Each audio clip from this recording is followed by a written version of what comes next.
Señores, tocó el Pachi Carrizo. Su majestad del fútbol pone frente a frente a Cerro Porteño Guaireña, fecha 15 del campeonato Peinó Churín. El balón sobre Claudio Aquino, la mete profunda para el Pachi Carrizo. Qué buen panorama. Robert Morales en el área y va Churín de frente. Churín que quiere. Robert Churín, Churín tiró. Rebotó el balón e insiste Rivas. ¡Gol!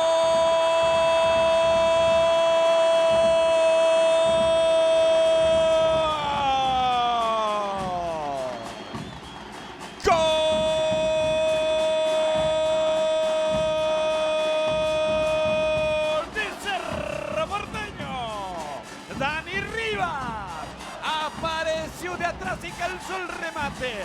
Cerro había atacado profundo con el Pachi Carrizo, con Churín, con Robert Morales. La pelota terminó rebotando en el cuerpo del zaguero Cáceres. Marca Valdés, Robert Morales descarga. Va Claudio, centro para Churín, bajo de pecho Churín, se le abrió mucho. Continúa la carga de Cerro Porteño. Ahí está Diego Churín, entregando por derecha, centro. El golpe de cabeza del arquero. Fino quieto le evita el doblete a Dani Rivas. Un centro precioso. Rivas con todo el arco para él. Cabeció, conectó. Salvada espectacular de Fino quieto. Córner. Y Díaz va, y Díaz pasa, escapa muy bien para Perfera. Abrió para Aquino y se viene el segundo. Aquino solito, Aquino. Fino quieto. Tapó Fino quieto. Aquino quedó cara a cara con el arquero. Churín que quiere. La va a buscar Ferfer y la peinó para Claudio Aquino. Aquino tiene, mete para Churín, está en el área. Ferfer enganchó, un rebote. ¡Gol!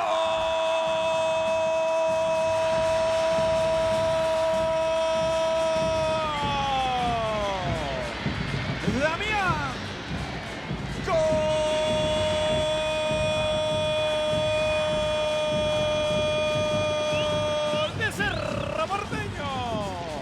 Damián Bobadilla, el premio para el que presiona, el que nos ha perdido la pelota. Damián Bobadilla apretó, parecía fácil la salida para Guaireña. Bobadilla ganó y punteó.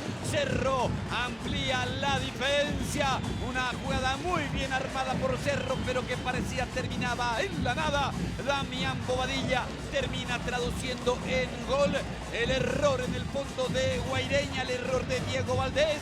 Buscando el campeonato, señores. Lo terminó Terry López, es el final. Cerro Porteño derrotó a Guaireña 2-0.